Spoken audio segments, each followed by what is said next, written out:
warm up your wrists a little bit. So wrists tend to be problematic for a lot of people with hypermobility. So what I want you to find first is maybe just a few little wrist rolls, just to kind of warm up your wrists slightly.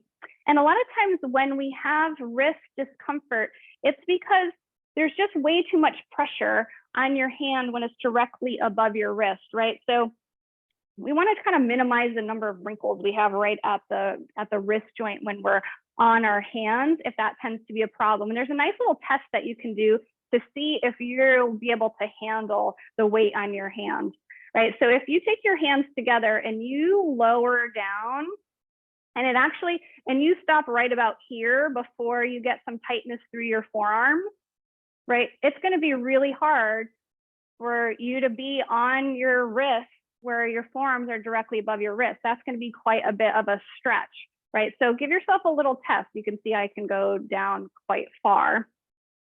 But if you're tight there, that's going to give you that little bit of information to say that might be a little bit too much. So there's a couple things that you can do when you're on your wrist. You can roll up your mat so that the angle of your wrist is a little bit more open.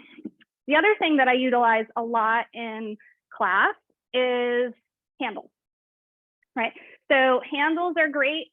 You can put your wrists in the different positions, whatever feels most comfortable for your client.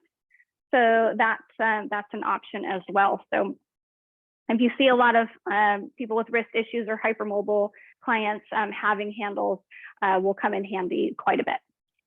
Okay, so real quick, before we go on to our hands and knees, since we're going to be loading our shoulders a little bit, something I like to do is kind of a nice little transition, is using your ball. You're going to place the ball underneath, or your rolled up towel works great for this as well. You don't need a ball.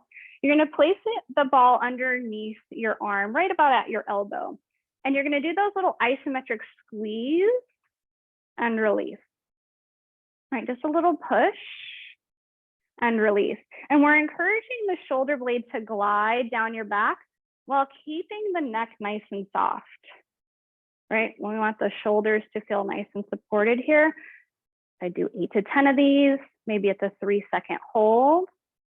Make sure to change sides.